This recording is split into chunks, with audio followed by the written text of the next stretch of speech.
How are you doing? I first got drunk when I was 8 days old. Not because I'm a massive lad, but because I'm Jewish. Let me explain. When Jewish boys are 8 days old, they have their foreskin removed for no discernible reason. Some people say it's so that we feel more connected to God.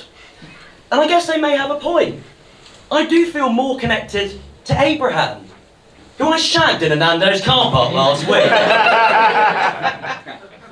Others say it's for hygiene reasons, which to me is like saying, rather than use a hoover and seal it bang to clean your flat, pour petrol over it and set fire to the whole fucking thing. I personally think it's so that needy Jewish mothers always feel part of their sons' lives.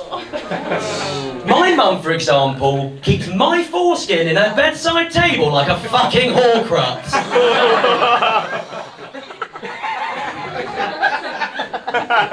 Anyway, the reason we're drunk at 8 days is because as part of the ceremony, the rabbi gives you some whiskey. And while this might numb the short-term physical pain of having your foreskin removed, it does nothing to numb the long-term emotional pain of having everyone in the school changing room laugh at your olive. So next time you think about how bad your first time drunk was, whether it was the dreadful hangover or the inappropriate tattoo of Bin Laden, just think, I lost 25% of my actual human penis. I came out as gay when I was 21. I often get asked the question, when did you know? And I guess there are 3 moments that stood out. The first was when I was 12 and I woke up one morning with my privates looking quite odd. So I said to my dad, "Dad, what's going on?" And he said, "Son, I'm bloody proud of you. You've had your first wet dream." Yeah. Little did he know that I'd spent the entire night dreaming about Ron Weasley doing naked star jumps. The second was when I was 15 and my first girlfriend Jennifer asked me to finger her at a friend's party. I didn't even know what that meant and I was feeling around it like an interactive exhibition at the Science Museum. Let's say that I only studied humanities after that.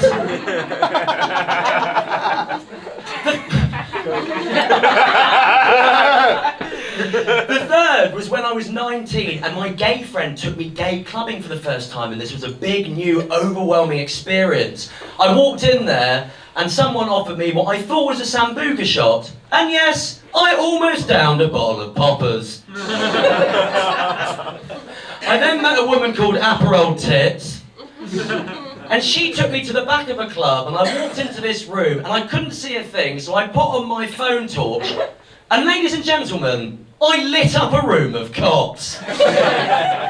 Let's just say I'm relieved that there were no photos taken in that dark room. Thrilled to report that after 5 years of going out, mine and my boyfriend's parents met last week! Yeah, what an ordeal! For me, this was about as tense as a meeting at the UN Security Council. Except at this meeting, Macron and Putin were discussing how I shat myself in the school nativity play. My mum opened proceedings by telling everyone how when I was a child, I used to collect spiders, pick off their legs and pretend they were cigarettes. She may as well have said that one of my childhood heroes was Jeffrey Dahmer. That was quite bad timing.